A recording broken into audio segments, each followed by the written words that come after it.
Hello, आप सभी का हमारे चैनल में स्वागत है।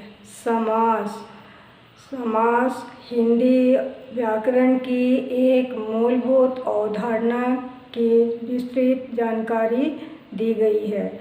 इस वीडियो में समास का विस्तार से वर्णन किया गया है ताकि आप विषय को अच्छी तरह से समझ सकें। इस गाइडलाइन में समास की परिभाषा, समास का महत्व, समास के भेद, उदाहरण के साथ तथा अभ्यास से संबंधित प्रश्न उत्तर को शामिल किया गया है ताकि आप इस गाइड के द्वारा समास से संबंधित सभी विषयों को अच्छी तरह से समझ सके और हिंदी व्याकरण की कौशल में सुधार कर सके। समास की परिभाषा, उसका महत्व को समझने के लिए आइए उसकी मूल बातों से शुरू करें। समास की परिभाषा यह कहता है कि दो या दो शब्दों से अधिक शब्दों के मेल से जो एक नया शब्द बनता है उसे समास कहते हैं।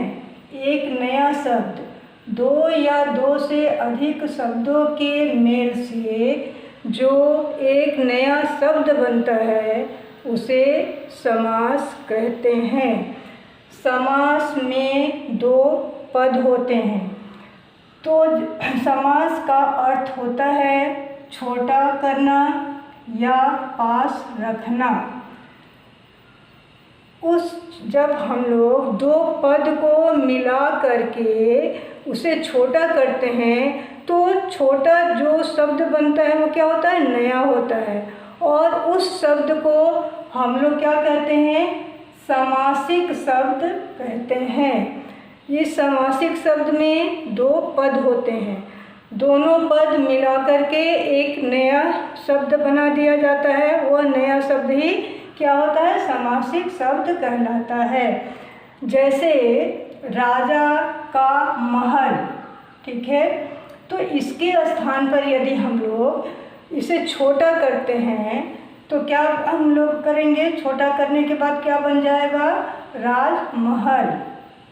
राजा का महल के स्थान पर राजमहल यदि हम लोग लिखते हैं तो वह क्या है, वह अर्थ स्पष्ट है और वह क्या है, विशिष्ट भी देखने में लगता है।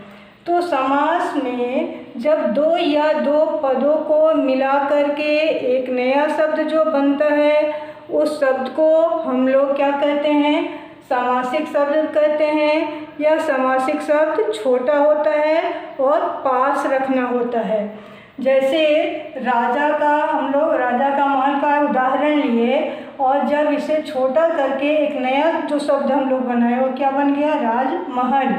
तो इसमें किसका लोप हो गया, के का क्या हो गया, लोप हो गया। तो इसमें समास में कुछ व्याकरण के जो शब्द होते हैं उसका क्या हो जाता है, लोप हो जाता है। पहले इसमें दो पद होते हैं। पहले पद को हम लोग पूर्व पद या प्रधान पद कहते हैं। किसी भी समास में जो होता है दो पद बने रहते हैं। दो पद का पहला पद जो होता है उसे हम लोग क्या कहते हैं, पूर्व पद या प्रधान पद।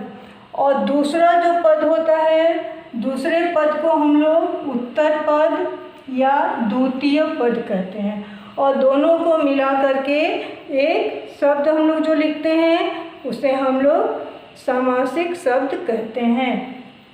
जैसे और भी एग्जाम्पल हम लोग लेंगे, विश्राम के लिए गृह, इसका नया शब्द क्या बन जाएगा, विश्राम गृह।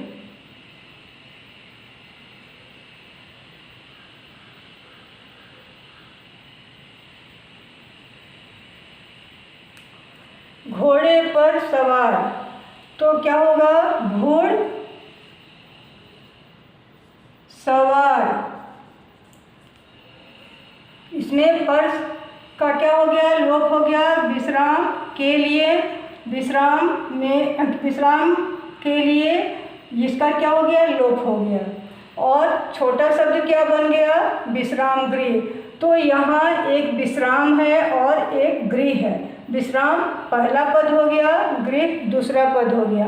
और इसमें का जो के लिए जो व्याकरण का शब्द है उसका क्या हो गया है, लोप हो गया है। तो ये दोनों पहला पद और दूसरा पद क्या हो गए, आपस में पास हो गए। इसीलिए समास की परिभाषा क्या कहता है कि इसका अर्थ क्या होता है, या तो छोटा करना या पास रखना।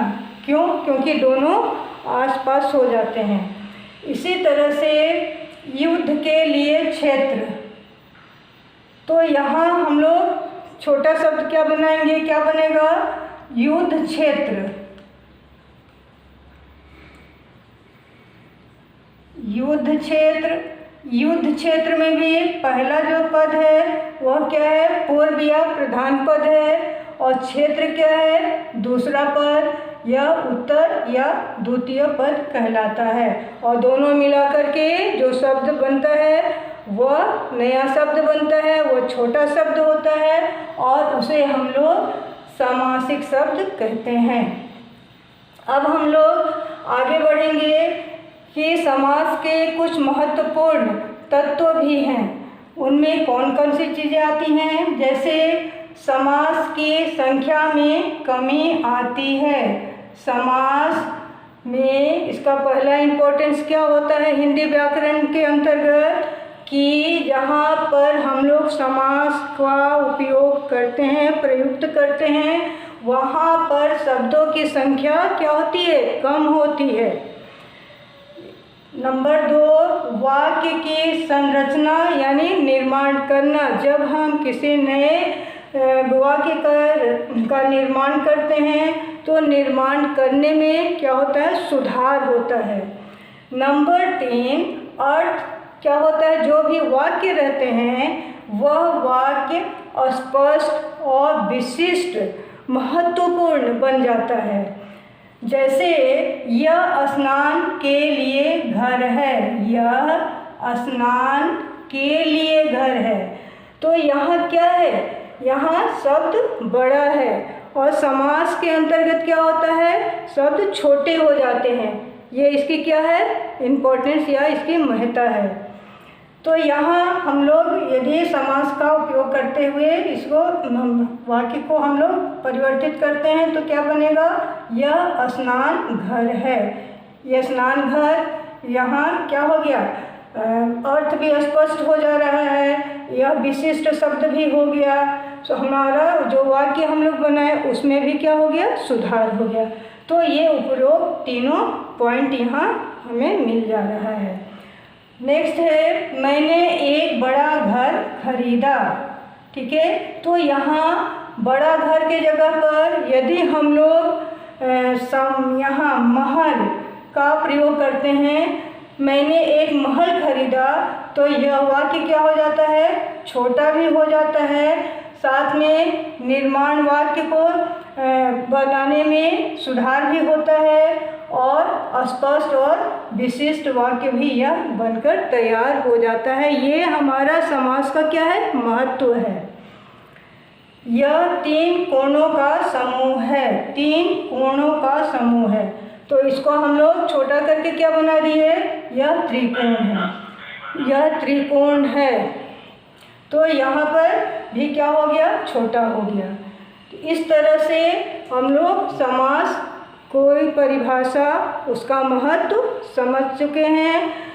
अब हम लोग आगे बढ़ेंगे कि समास कितने प्रकार के होते हैं। समास 6 प्रकार के होते हैं। कौन कौन सा है, अव्ययी भाव समास है, तत्पुरुष समास है, कर्मधारय समास, द्विगु, द्वंद्व और बहुव्रीहि समास है। अब हम लोग अव्ययी भाव समास की परिभाषा की ओर बढ़ते हैं।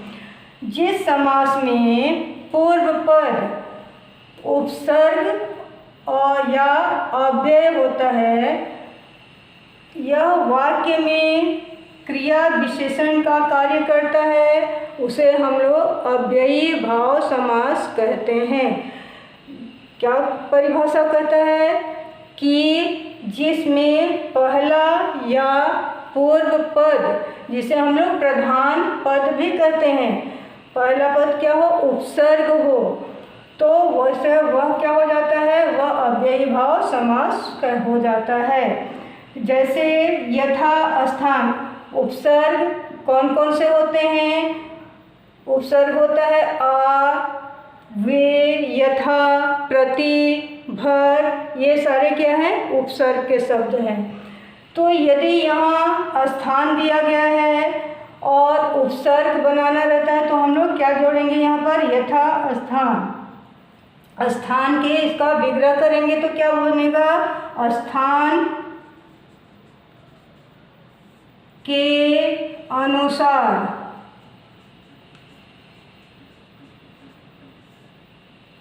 आजीवन, आ क्या है, उपसर्ग है। इसे हम लोग इसी तरह से पहचान भी करते हैं कि जिसमें आ, वे, यथा, प्रति, भर शब्द जो उपसर्ग के होते हैं, यदि जो भी शब्द दिए गए रहते हैं उसके पहले ये उपसर्ग लगे हुए हैं तो वह अव्ययी भाव समास कहलाता है। यह भी समास पहचान करने का क्या है, ट्रिक है। फिर प्रति, यदि दिन है तो उसके पहले क्या है, प्रति है, यह प्रति क्या है, उपसर्ग है, ये आ क्या है, उपसर्ग है। इसी तरह से प्रतिदिन का विग्रह करते हैं तो क्या बनेगा, प्रत्येक दिन।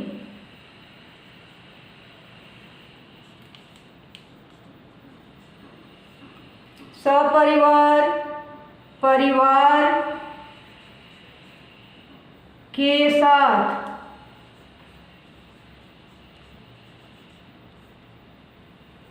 क्लियर। लेकिन यहाँ एक चीज़ और भी ध्यान देना है कि उपसर्ग तो रहते ही हैं, साथ ही साथ यदि वाक्य में यदि यह कहा जाए कि राम जल्दी जल्दी काम करता है, ठीक है, तो यहाँ जल्दी जल्दी क्या हुआ, 2 बार आया हुआ है, दिन दिन। इसी तरह से रातों रात, लातों लात, हाथों हाथ, घर घर घर, यह तो घर घर की कहानी है। वाक्य यदि है उसमें घर घर सब ये 2 बार आ चुका है।